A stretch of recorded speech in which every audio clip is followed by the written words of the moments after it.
Le grand soir avec, comme toujours, l'actu de la semaine revue au travers du prisme de la communication. Avec nous ce soir Anne-Claire Ruel, qui est prof de com politique. Bonsoir Anne-Claire. Bonsoir. Et Nicolas Boudot, associé au cabinet de com Tilder. Bonsoir Nicolas. Bonsoir Julien. Alors évidemment, le premier coup de com', c'est François Hollande. Le retour, il a parlé ce matin pendant une grosse heure, sur la thématique du terrorisme. Il a terminé par une formule vibrante, une formule qui ressemble presque à un discours de campagne. Écoutez.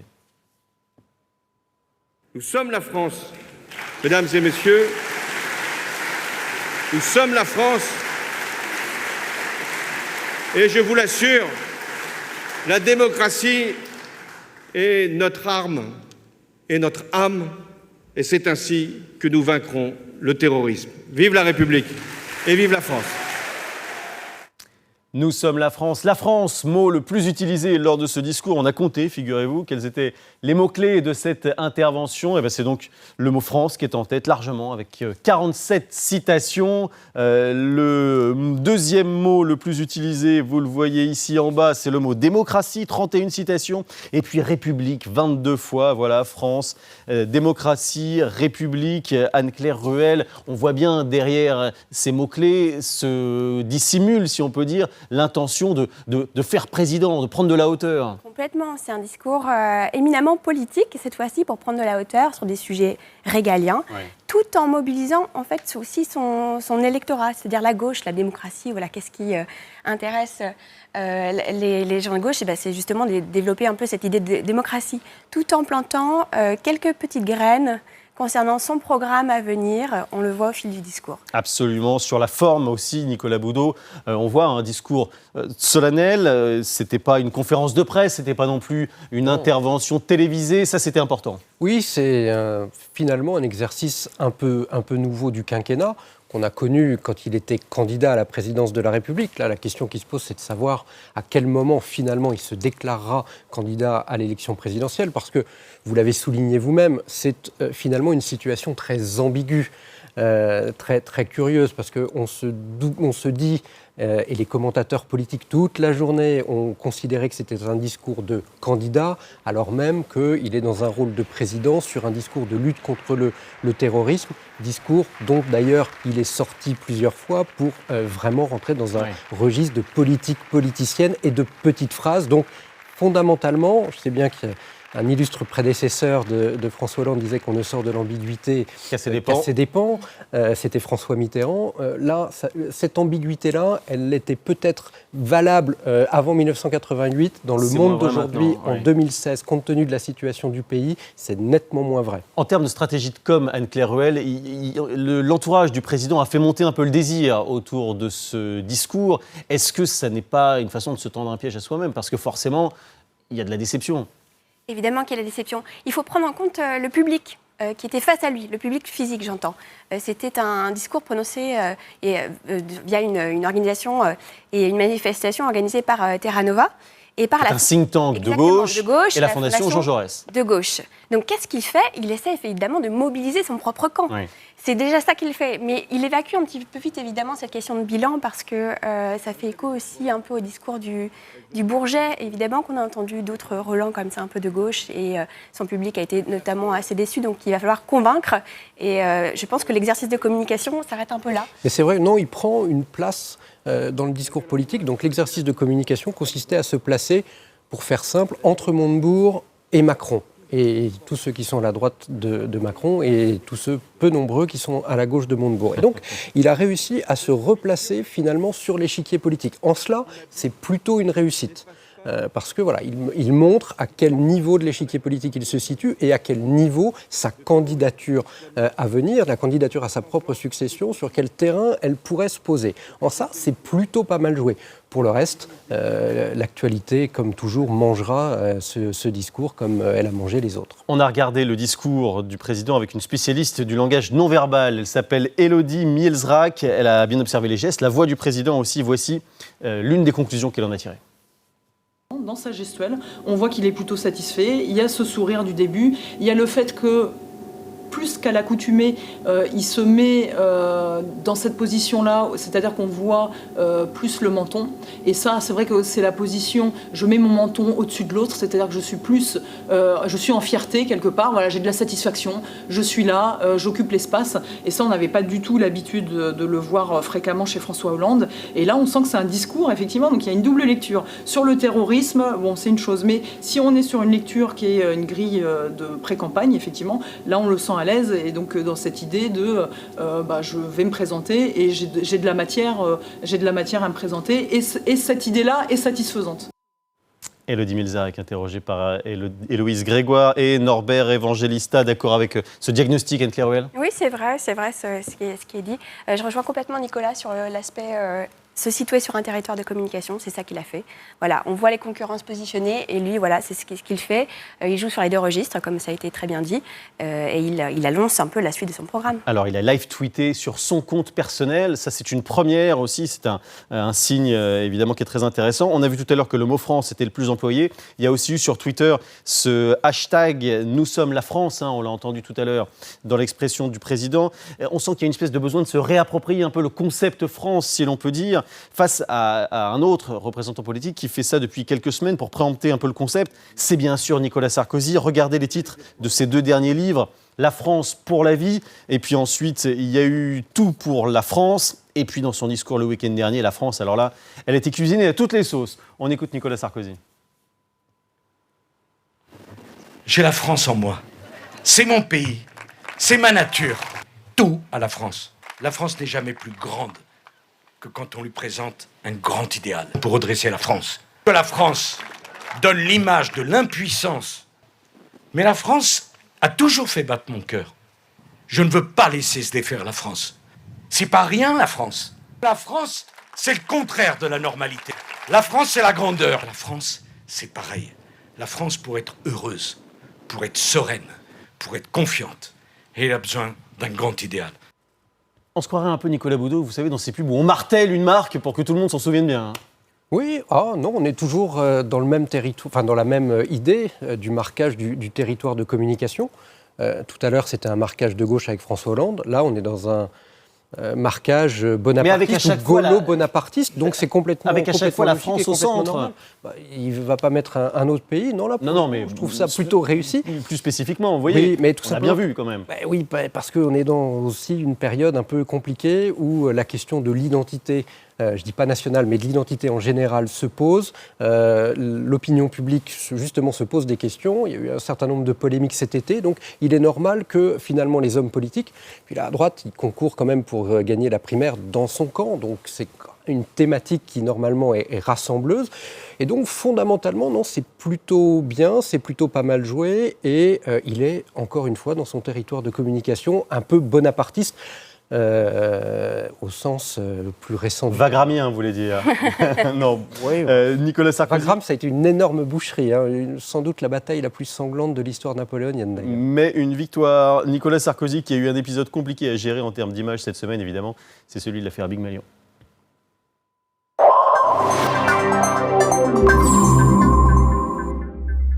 Vous savez que le parquet a demandé son renvoi en correctionnel et on a vu l'acte 1 en termes de communication, les soldats, les fantassins, pour rester dans la métaphore napoléonienne, qui montent au front avec les éléments de langage en bandoulière. C'est avec stupéfaction que j'apprends qu'au mépris de toutes les règles de droit, le parquet de Paris requiert le renvoi du président Nicolas Sarkozy pour des faits pour lesquels il n'a pas été mis en examen.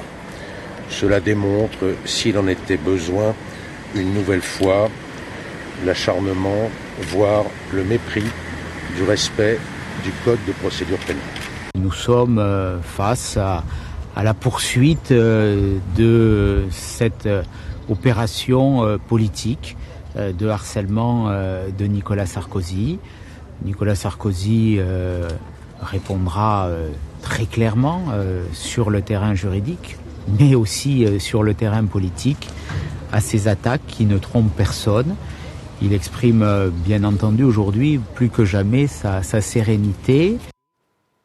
Grand classique, Anne-Claire Ruel, en période de crise, on en voit comme ça les fantassins occuper le terrain. Toujours, et ça a toujours été une grande technique de Nicolas Sarkozy, peut-être plus qu'un autre homme politique à chaque fois, c'est qu'il fonctionne effectivement avec ses fantassins, qui ont d'ailleurs parfois plusieurs dominantes politiques aussi, des petites touches un peu différentes, ce qui lui permet, c'est ce qu'il dit, de rester un peu sur ses deux pieds à chaque fois, et donc il balance le même discours, il lance le même discours justement un peu de victimisation aussi de Nicolas Sarkozy, il faut dire, c'est assez classique, somme toute. Nicolas Sarkozy qui est monté au front lui-même dans un second temps, et il a invoqué quoi ?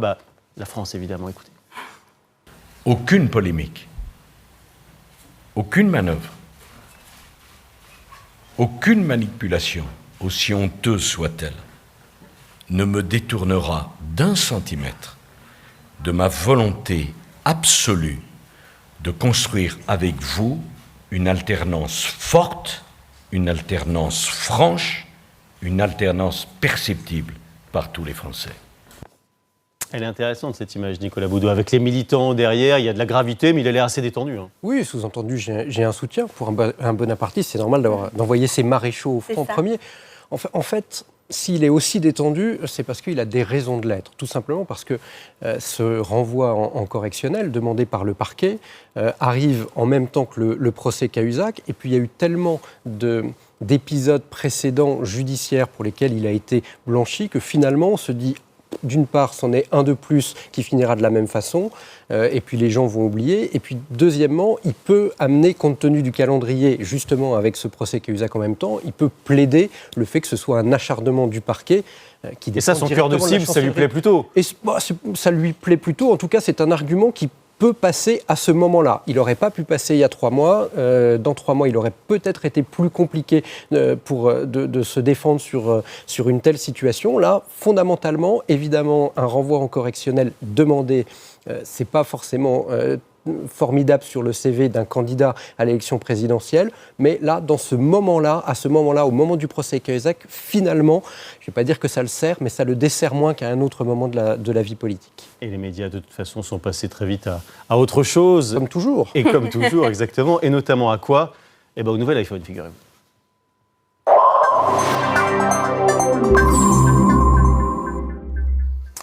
Alors chez Apple, évidemment, ce sont les papes de la com, une société capable de vendre 1 milliard de téléphones à pratiquement 1 000 €. C'est vrai qu'il faut être assez fort. Le keynote, comme on dit, de présentation, c'était hier avec le PDG superstar. Regardez son arrivée, c'est une personnalité de la télé anglaise qui l'a emmené en voiture. Il s'appelle James Corbyn. Le principe de l'émission de James Corbyn, je ne sais pas si vous l'avez déjà vu, c'est de chanter en voiture avec ses invités. Ça donne ça avec Tim Cook.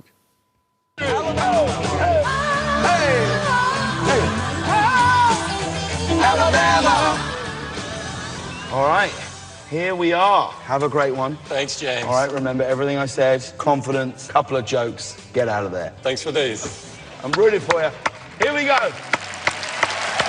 Tim Cook, ladies and gentlemen. Woo!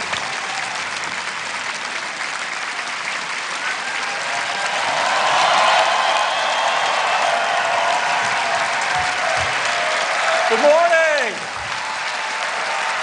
Good morning. Thank you. C'est un bon coach de com, James Corbyn, Anne-Claire Ruel, sauf qu'en fait, c'était pas si fun que ça, la présentation. Il n'y avait pas beaucoup d'humour. Alors, je pensais que ça allait être trollé par la Commission européenne sur Internet, et ça ne l'a pas été, j'étais un petit peu déçue. Allusion à l'amende, évidemment, infligée par l'Europe. Mais Tim Cook, il a réussi quand même quelque chose d'assez phénoménal, c'est qu'on avait tous en tête Steve Jobs. Voilà, c'était vraiment un gourou de la com, justement, avec son col roulé noir, son jean, ses présentations, axe innovation, etc. Ses discours hyper construits et emplis de storytelling, justement, raconter une histoire à chaque fois, la grande histoire d'Apple et puis sa petite histoire à lui, et lier les deux. Et Tim Cook, il arrive finalement, au bout d'un quinquennat, parce qu'on peut dire que c'est comme un homme politique, finalement, c'est un leader d'opinion, mais il a fait un quinquennat. Il a réussi à imposer aussi sa marque. Il a réussi, en montrant un peu de pragmatisme aussi, à imposer ses idées. Et ses idées, parfois, on voit, limite politique, vu les messages qu'il peut envoyer actuellement avec le bras de fer, justement, avec Bruxelles, entre Bruxelles et Washington. C'est quelqu'un qui s'est imposé sur la scène internationale, qui a fait son coming out aussi. C'est quand même assez rare pour un chef d'entreprise. Ouais. Et donc, il s'inscrit dans cette espèce de nouveau panorama général des leaders d'opinion. Ça n'a pas pris un petit coup de vieux quand même, les keynote version Apple, Nicolas Boudou ? Non, en France, qui serait capable, quel dirigeant d'entreprise pourrait faire ce qu'a fait Tim Cook hier, arriver comme ça en chantant Maurice Lévy, parfois, fait ce genre de choses, notamment pour sa carte de vœux. Pour ses vœux, mais c'est formidable, les cartes de vœux de Maurice Lévy, mais ça n'a pas ce niveau-là, cette implication mondiale-là, ni ce retentissement mondial. Franchement, c'est assez génial. Donc, peut-être que ça a pris un petit coup de vieux parce que c'est la répétition et que nous sommes blasés, que nous nous lassons vite de tout. Mais franchement, c'est quand même hyper réussi. Et puis la preuve, c'est que l'iPhone 7, dont vous disiez tout à l'heure qu'il allait coûter plus de 1 000 €, ils vont quand même en vendre 1 milliard. Et puis tous les geeks, les journalistes spécialisés dans l'ultra-tech étaient évidemment présents à San Francisco, avides de cette présentation. C'est le cas de Cédric Ingrand pour LCI qui était à San Francisco. Il va nous dire comment Apple gère sa com de là-bas et quel accueil a été réservé à cette keynote. Cédric Ingrand depuis San Francisco. Bonjour Julien, bonjour à tous, bienvenue à San Francisco où ici même il y a quelques heures dans ce bâtiment, dans le Bill Graham Civic Auditorium, Apple a tenu ce que l'on pourrait appeler sa conférence de rentrée, l'occasion pour nous de mettre la main sur les nouveaux iPhones qui sortiront la semaine prochaine, mais surtout l'occasion de se parler de la communication d'Apple, un animal très particulier dans le paysage et pour cause, si je devais résumer sa philosophie, elle serait simple, ici seul le produit communique. Du coup, Apple, et ça ne date pas d'hier, ça date même de Steve Jobs, a depuis longtemps concentré sa communication sur ses conférences de presse qu'elle appelle ses keynotes, des keynotes écrites pendant des mois, répétées sur scène pendant des semaines et pour cause ce sera sa seule fenêtre de communication. Inutile d'essayer de demander une interview après cela, inutile d'essayer de faire un reportage chez Apple, tout cela ne servirait à rien. Tout le message, toutes les informations ont été délivrées sur scène par Tim Cook et par ses lieutenants. Tout ce qui se passerait après ne ferait que dénaturer le message. Du coup, ça explique que des centaines de journalistes soient à l'intérieur du bâtiment en train de tester les nouveaux matériels, ça explique que nos confrères des télés du monde entier soient en train de faire des duplex. Bref, Apple arrive à concentrer sa communication dans le temps et l'espace, un vrai rêve de communicant qui a quand même quelques limites. Par exemple, celui de la communication de crise. Quand un appareil bug, quand Apple, comme ces dernières semaines, se retrouve face à la Commission européenne pour des histoires de fiscalité irlandaise, là, le message se grippe forcément un petit peu. Chez Apple, on déteste être réactif. La marque n'est finalement la meilleure que quand elle maîtrise le scénario de bout en bout.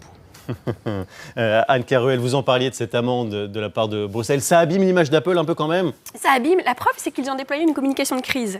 Qu'est-ce qu'a fait Tim Cook, justement ? Il a publié un message, traduit dans plusieurs langues, à destination de la communauté, déjà le terme est intéressant, des membres d'Apple, des fans d'Apple.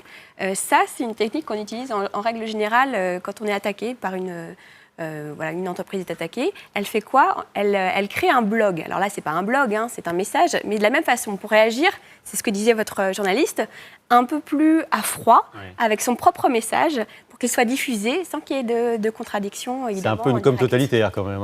Un petit peu. Parce que c'est Apple.